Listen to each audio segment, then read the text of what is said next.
Everyone, welcome back to Cheddar. Peloton is gearing up to make its public debut this week, and the connected bike and workout company is looking to raise as much as $1.16 billion, setting a price range of $26 to $29 a share. They haven't actually set the price yet, but we're going to be staying tuned for that later on. This week, Peloton is expected to list on the Nasdaq Thursday. Ticker symbol PTON. Joining us now to help us break all things Peloton down, plus more in the fitness space, Michael Proman, who is the managing director at Scrum Ventures. Michael, great to have you here with us today.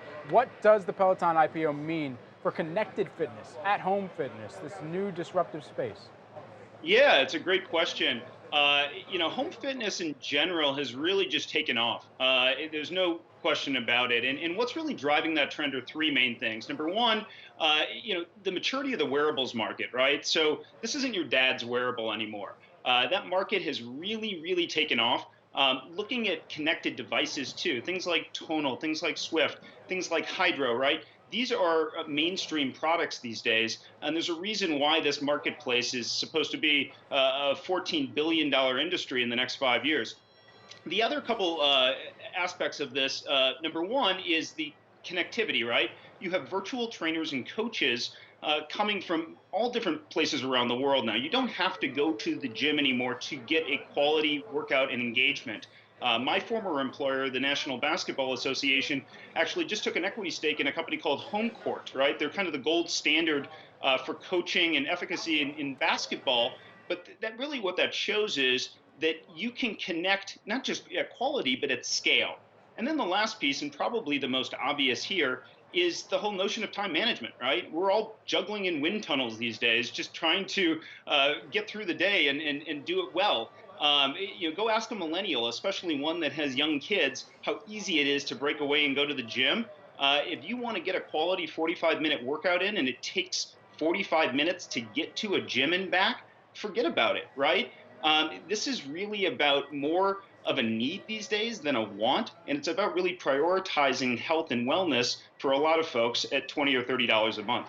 Can you maybe help explain where the demand is coming from? Our other colleague, Tim Zenovic, has made the argument that this is really the same target market and demographic for those that are maybe an Equinox member or thinking about joining one. A lot of these places on the coastlines of the U.S., but how much is it really penetrating the rest of the country?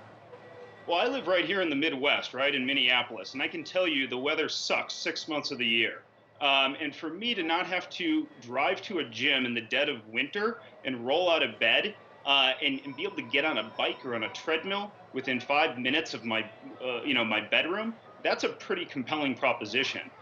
Again, it may seem expensive, but at the end of the day, you can either pay right now or you can pay later. And I think millennials are smart enough to realize the value that personal wellness has and where that needs to be prioritized. With all of the different trends, fitness trends that we've seen over the years, whether it's Bowflex, whether it's the Abdo or Billy Blanks, all of these different exercises, Zumba for goodness sakes, is this a fad or a fixture? It's definitely a fixture. There's no question about it. And I think you're already seeing the tea leaves and where the wind is blowing. I mean, look at Best Buy, for example. This is a company that could be in any space when it comes to consumer electronics. And they've elected essentially to double down on their health and wellness business. They've just announced in the last couple of months that they're going to be selling Hydros, they're going to be selling flywheels, the Normatec, you name it. So this is going in one direction at retail. You can also start to see it actually at the most susceptible audience, and those being some of the gyms in town, right? They are preparing for this day, I think, that 138 million Americans belong to gyms, but they could lose massive share if they don't make real adjustments, right? And so they see, I think, a good example is Lifetime Fitness, right? They're building the Taj Mahal of fitness here and around the country for that matter. And they're really marketing themselves more as a wellness company than just a gym per se. So I think they recognize that home fitness is here to stay. and that certainly it's an aspect of somebody's game. It may not be the entire game. Sure, and so I asked that because, I mean, well, what is Peloton getting right that something like Nintendo wasn't getting right? Is it purely just the fact that they've got instructors that are actually powering this? Is it just the nature of time progressing and consumers finally coming around to having some of this technology? Because, quite frankly, buying a Wii console is much cheaper than buying a Peloton bike. True. I don't know if you're going to get quite the workout in, but I do think there is that cult-like following, right? It's tribalism at its best. There's a reason why people are sports fans, and that I can go to a Minnesota Vikings game and wear my Adam Thielen jersey and sit next to some total stranger. We're connected by the same tribe, right? And so because we're both Vikings fans, and so the reality here is it's the same thing.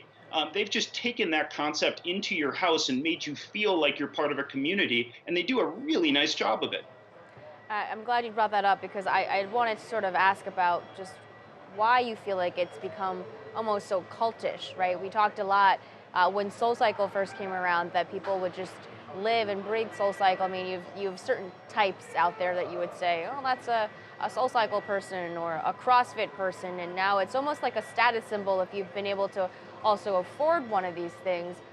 So at what point does it maybe then break out? Because you can't maybe, or I don't know, you tell me, is it just better for them to sell deeper into this one quote unquote tribe versus trying to appeal to the broad masses? Well, I think what it comes down to is that, two words, right? We live in a subscription economy, and they have done an exceptional job of recognizing that and monetizing accordingly. You have 1.5 million active users right now, and that number is growing exponentially. You have 500,000 people who have the actual hardware today. So to be able to hook people and then do it on a more reoccurring basis, that's a very strong value proposition. I mean, you look at a company like Fitbit, right? A company that went public 4 years ago, $4 billion valuation. They went up to, I think, $51 a share or something like that. And today, in fact, yesterday, they announced that they're seeking strategic alternatives in a potential sale. So, it's not to me, that's more of like a canned fruit, fresh fruit, debate. Okay. There really is not a lot of comparison. Okay, well, on this notion of this being now a subscription-based population that we've all sort of adapted into, what about other businesses that may now be at risk because of Peloton's rise? We know Flywheel, for example, shutting down dozens of their locations because you can now do this basically at home. Where are the other pockets of weakness? Well, I think it's any of the gym that are kind of digging their heels in and saying that this isn't, a long-term trend, that this is an aberration, right? I mean, it's kind of like the Circuit City defense. See how well that worked for them about 10 years ago, right?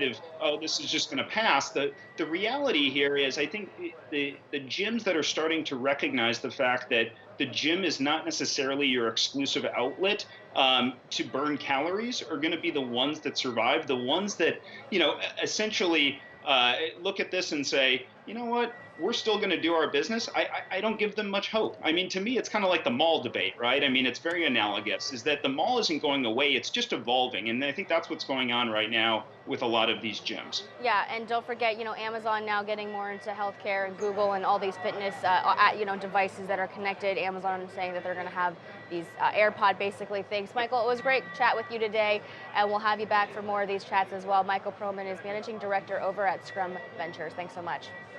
Thank you.